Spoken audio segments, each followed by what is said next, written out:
Warahmatullahi wabarakatuh. Baik, anak sekalian, pada kesempatan ini kita akan masuk ke materi baru tentang keanekaragaman hayati. Tentunya materi ini bukan sesuatu hal yang baru sekali ya, karena pada tingkatan SMP kalian sudah belajar tentang keanekaragaman pada makhluk hidup. Nah, keanekaragaman pada makhluk hidup ini mempelajari tentang bagaimana pengertian dari keanekaragaman, kemudian tingkatan yang ada di keanekaragaman itu apa saja, lalu apa manfaat dari keanekaragaman, dan bagaimana cara kita melestarikannya. Untuk yang pertama, kita akan pelajari tentang pengertian dari keanekaragaman. Keanekaragaman hayati itu adalah berbagai makhluk hidup yang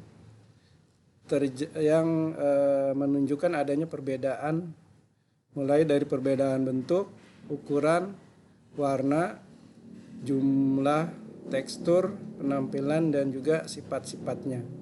Jadi keanekaragaman hayati itu adalah semua bentuk yang terdapat pada makhluk hidup, ya, baik itu dilihat dari ukurannya, warnanya, penampilannya, dan juga sifat-sifatnya.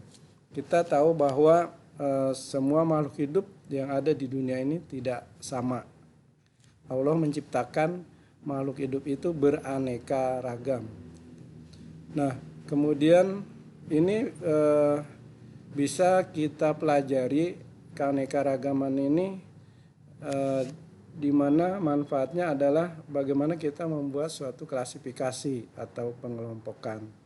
Nah, untuk mempelajari lebih lanjut tentang keanekaragaman ini, bahwa tingkat keanekaragaman hayati ini didukung, yang pertama adalah tingkat keanekaragaman pada gen, ya.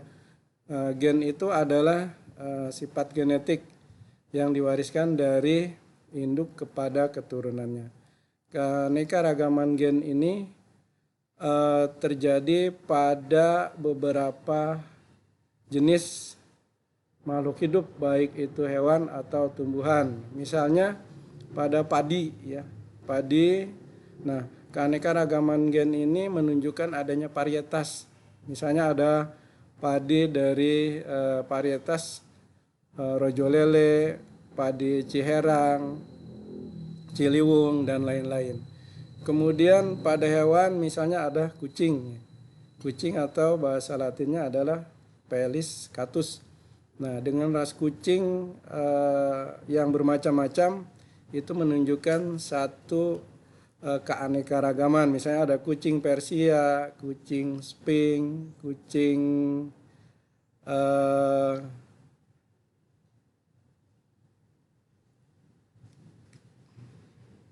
dan lain-lain.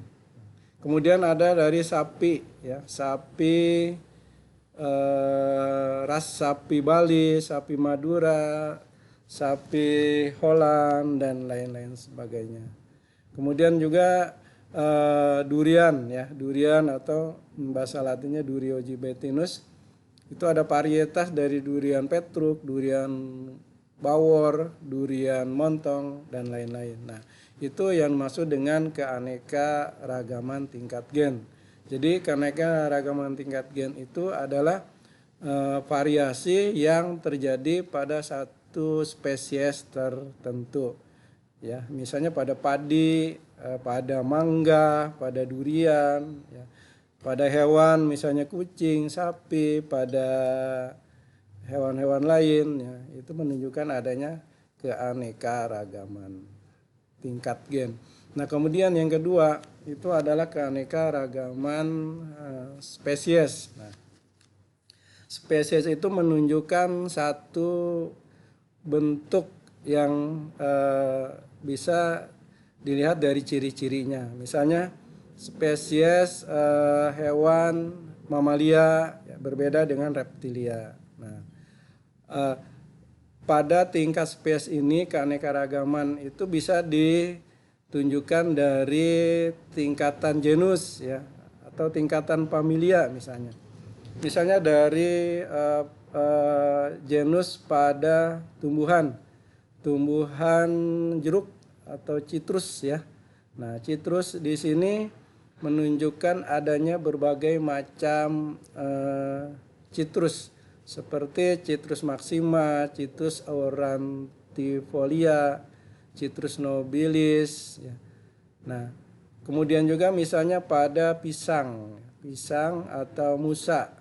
Musa itu berbagai macam, ada Musa paradisiaca, ada Musa textilis ya, dan lain-lain sebagainya. Kemudian pada padi atau Oryza sativa, kemudian ada jagung, ada alang-alang. Nah, itu menunjukkan adanya keanekaragaman pada tingkat familia. Jadi kalau di dalam biologi itu ada klasifikasi ya atau penggolongan makhluk hidup berdasarkan ciri-cirinya. Mulai dari ciri-ciri yang umum sampai ciri-ciri yang khusus. Nah, ciri-ciri yang umum mulai dari kingdom, kemudian phylum, kelas, family, genus, dan spesies. Begitu juga pada tumbuhan ya. Mulai dari kingdom, divisio, kelas, ordo, family, genus, dan spesies. Jadi makin ke arah spesies itu makin menunjukkan satu jenis tertentu dari makhluk hidup. Kemudian keanekaragaman hayati itu juga bisa dilihat pada tingkat ekosistem. Nah, ekosistem ini menunjukkan kesatuan antara makhluk hidup dengan lingkungan abiotiknya. Bahwa di dunia ini banyak sekali ekosistem. Nah, baik ekosistem darat, ekosistem laut, ya. Kemudian ada ekosistem yang lebih spesifik lagi, ada ekosistem lumut, ada ekosistem hutan konifer, ada ekosistem hutan hujan tropis. Ekosistem lumut ini akan berbeda dengan ekosistem hutan konifer. Kemudian ekosistem hutan konifer berbeda dengan ekosistem hutan hujan tropis. Nah, pada ekosistem itu ini akan dipengaruhi oleh suhu, ya, oleh lingkungan abiotik yang lain seperti tanah, ya, kemudian udara, cuaca, iklim, ya. Nah, itu berpengaruh sekali pada ekosistem, sehingga antara ekosistem yang satu dengan ekosistem yang lain itu akan berbeda. Nah, bagaimana keanekaragaman hayati ini dibentuk dari suatu ekosistem? Kita ketahui bahwa ekosistem itu merupakan satu kesatuan. Tadi sudah disampaikan. Sebagai contoh, ekosistem lumut ini akan berbeda dengan ekosistem konifer, baik tumbuhannya, hewannya yang ada di dalamnya, ya. Nah, sebagai contoh misalnya ekosistem lumut, nah, itu banyak di daerah pegunungan atau di daerah dingin sekitar kutub. Nah, kemudian didominasi oleh tumbuhan lumut. Hewan yang dapat dijumpai di dalamnya itu adalah hewan-hewan berbulu tebal seperti beruang kutub. Kemudian ekosistem hutan konifer itu didominasi oleh tumbuhan yang berdaun seperti jarum, misalnya pinus, cemara. Juga terdapat hewannya seperti beruang, ya. Kemudian ekosistem hutan hujan tropis. Nah, ini adalah ekosistem yang terdapat di Indonesia. Nah, didominasi oleh flora yang beragam seperti pohon, kemudian tanaman yang merambat, ya, liana, seperti rotan misalnya, dan juga ada tumbuhan epipit. Epipit ini tumbuhan yang menumpang tapi dia tidak merugikan tumbuhan yang ditumpanginya, ya, seperti anggrek misalnya menumpang pada tumbuhan pohon yang ada di hutan hujan tropis. Kemudian ekosistem padang rumput, nah itu berbeda dengan ekosistem gurun. Ya. Kemudian ekosistem pantai juga berbeda dengan ekosistem yang padang rumput dan gurun. Nah, ekosistem padang rumput itu terdapat pada ketinggian antara 4.000 di atas permukaan laut ya. Nah, didominasi oleh rumput-rumputan.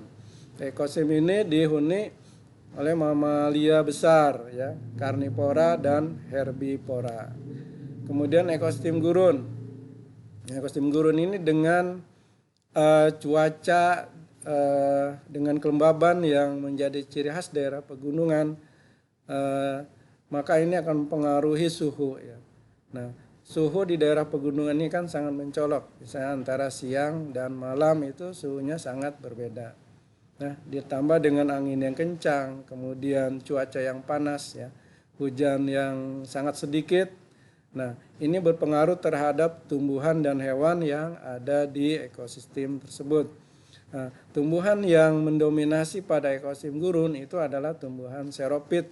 Nah, tumbuhan xeropit itu adalah contohnya kaktus ya.